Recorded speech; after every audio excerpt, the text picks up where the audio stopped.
안녕하세요. 보이스피싱 사건 전문적으로 처리하고 있는 포유법률사무소의 서경선 사무장입니다. 저희 최근에 영상 굉장히 많이 올리고 있는데요. 유익한 정보 얻으셨다고 생각하시면 구독, 좋아요 한 번씩 꼭 좀 부탁드리겠습니다. 자, 오늘도 보이스피싱에 대해서 얘기를 좀 나눠볼까 합니다. 흔히들 그 보이스피싱 전달책 이런 거 보이스피싱에 연루됐다고 생각하시면 현금 전달하는 현금 전달책, 수거책, 인출책 이런 것들 주로 생각하시기 마련인데, 보이스피싱 이제 조직이 쭉 있다 보면 보이스피싱 안에는 그 뭐 콜센터에서 전화하는 사람도 있을 것이고요. 그래서 보이스피싱을 다 기획한 보이스피싱의 총책도 있을 것이고요. 그리고 중개소 관리책이라는 게 또 있습니다. 이 중개소 관리책이 뭐냐면요, 간단하게 설명드리면, 외국에서 우리나라로 전화가 만약에 오게 되면 우리나라의 선생님들이 전화를 딱 받았을 때 이거 뭐야 080이네?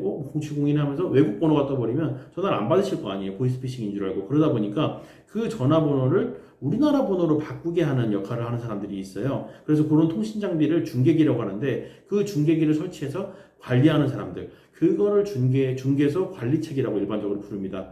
흔히 알려져 있는 보이스피싱 전달책이나 인출책 뭐 이런 거랑은 다르게 업무 형태가 좀 다르기 때문에 보이스피싱이라고 생각을 못하고 연루되는 케이스들이 있는 것이 사실입니다. 특히 뭐 중국인이나 뭐 이렇게 재외동포 분들 계시잖아요. 그럼 한국 사정에 좀 어두운 분들도 계시기 때문에 이런 거 지금 특히 그분들은 중국에 있는 현지에 있는 분들과 의사소통이 더 잘 되는 경우도 많고, 그리고 뭐 지인 소개로 해갖고 이제 뭐 하는 경우도 있고 하다 보니까 오히려 더 이런 중개소 관리책 같은 거에는 연루되기가 상당히 좀 쉽습니다. 그래서 더욱더 주의가 필요합니다. 그래서 그런 거 항상 주의하셔야 되고요. 중개소 관리책이 주로 하는 업무는 뭐냐면요, 보통 이제 뭐 아까 말씀드렸던 통신 장비를 직접 갖고 있는 경우도 있지만, 보통은 대포폰이랑 대포 유심을 이용해서 전화번호 변작이 가능하게 하는 업무를 수행하는 겁니다.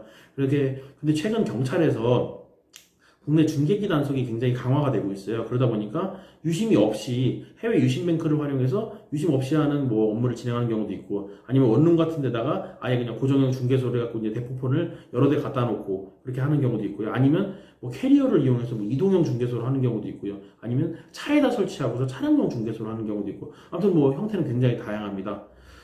근데 물론 이런 과정에서 이제 모집하는 과정에서 보이스피싱 조직은 이런 말을 합니다. 이거 그냥 선생님 그 핸드폰 몇 대만 그냥 집에다 갖다 놓고 그거 그냥 껐다 켰다만 하면 되는 업무예요. 굉장히 간단해요. 그리고 기지국 같은 통신장비 역할을 얘가 해주는 거니까 차에 설치하고 잘 싣고만 다니면 돼요. 캐리어에 넣고 그냥 잘 돌아만 다니면 돼요. 그러면은 요거 좀 고수익을 얻을 수 있는 부업 알바니까 요거 굉장히 짭짤할 겁니다.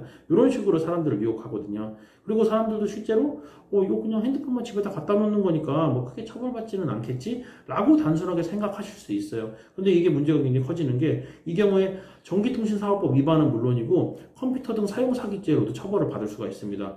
대포폰 사용 횟수나 뭐 가담 기간 이런 것에 따라서 뭐 최대한 2년 이상의 중형이 선고될 수도 있는 사안이에요. 그래서 단순히 생각하실 부분이 아닙니다.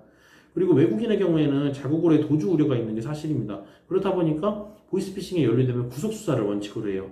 그리고 보석 신청을 하더라도 보석 신청이 잘 받아들여지지가 않고, 설령 받아들여진다 해도 보호감호소에 수용되기 때문에 어차피 인신이 구금되게 되어 있습니다. 그리고 형이 확정되면 출소 후에 강제 출국 내지는 입국 금지 조치를 당해서 한국에 다시는 돌아오지 못하실 수도 있어요. 이렇게 내국인과는 다른 그런 대우를 받기 때문에 더더욱 보이스피싱에 연루되는 거를 외국인분들은 조심하셔야 되고요. 혹시라도 연루되셨다면 첫 번째 경찰 조사 진행하실 때부터 전문가 도움 받으셔서 차근차근 문제 해결해 나가시는 게 좋습니다. 보통 보이스피싱에 연루되면 외국인들을 저희가 만나보면요, 취업 비자를 통해 들어오신 분들도 계시고, 아니면은 뭐 유학생 신분으로 이렇게 한국에 입국하신 분들도 계시거든요. 그런데 여기서 이제 보이스피싱에 연루돼갖고 입국 금지 조치나 이런 게 떨어지게 되면 자기가 이제 뭐 돈을 벌기 위한 목적 내지는 학업을 위한 목적, 그 목적도 이루기 전에 그냥 한국을 떠나게 되는 경우가 생깁니다. 그렇기 때문에 이런 거 연루가 됐다 하시더라도 처음부터 차근차근 잘 정리해서 방어를 해 나가시는 게 중요합니다.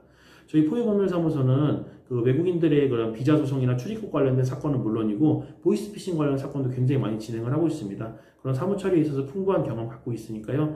보이스피싱에 연루돼서 어떻게 처리해야 될지 모르겠다, 이런 분들 계시면 언제든지 저희 포유법률사무소로 연락 주시기 바랍니다. 그리고 앞서 말씀드렸듯이 유익한 정보 얻으셨다면 구독, 좋아요 한 번씩 꼭 부탁드립니다. 감사합니다.